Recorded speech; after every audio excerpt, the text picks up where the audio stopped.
Welcome to BikeComparos. Today we'll be comparing the Aprilia SR150 versus the Honda Activa 125. Pricing and features.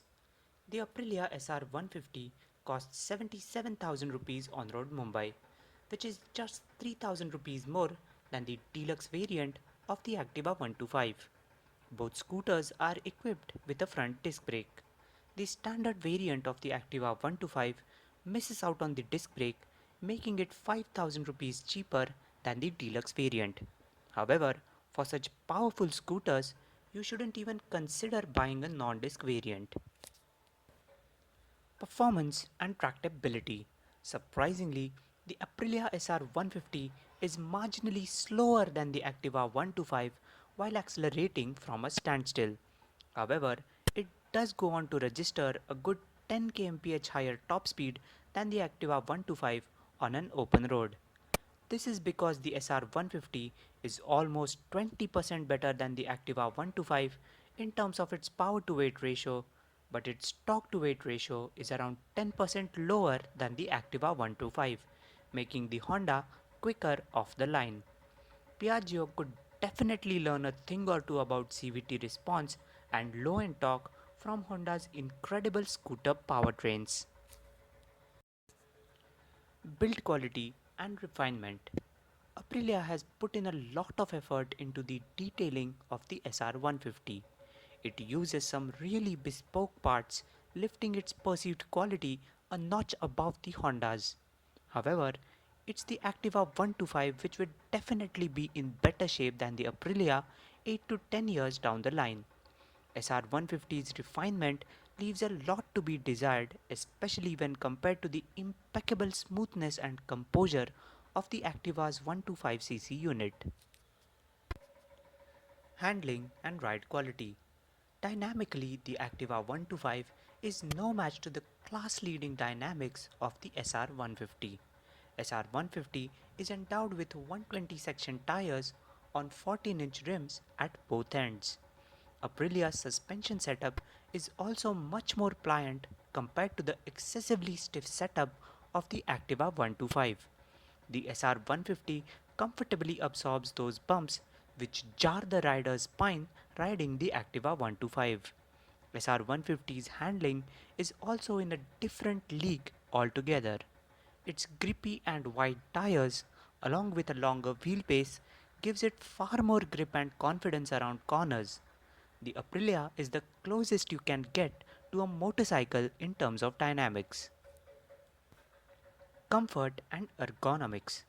Both scooters have decent ergonomics for the rider as well as the pillion. The Activa 125 has a slight edge over the SR150 thanks to a longer seat and more usable foot pegs.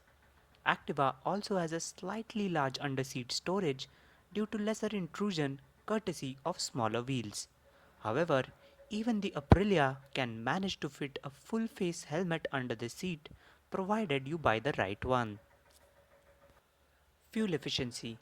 The Activa 125 has an ARAI certified mileage of 59 kmpl, which is over 10 kmpl more than the SR150.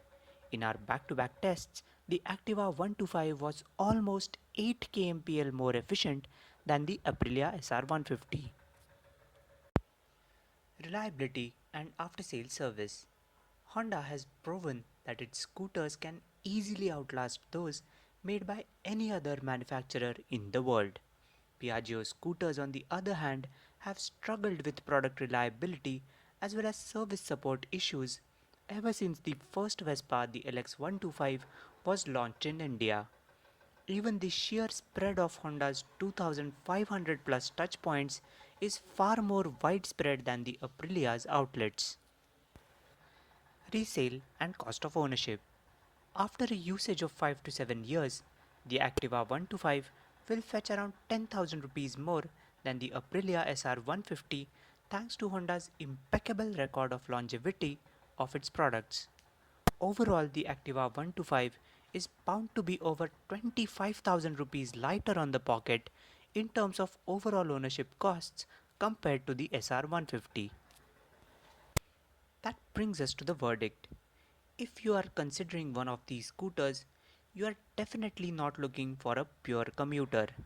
If you are, then go for the 110cc Activa and be done with it.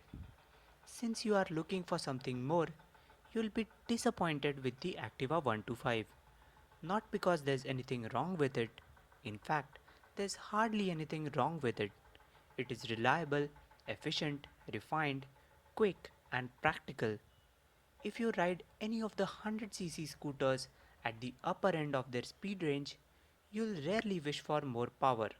What you will wish for is better stability, better grip, better road holding, better stopping power, better bump absorption, better ground clearance, more suspension travel, etc. Which is where the Activa 125 stumbled and the Aprilia thoroughly impressed us. It is so good that most commuter motorcycles in our country can't match the ride handling of the SR150. At the end of the day, it boils down to whether you can compromise a little in the engine transmission capabilities for the immense upgrade that you get on the chassis suspension and tires.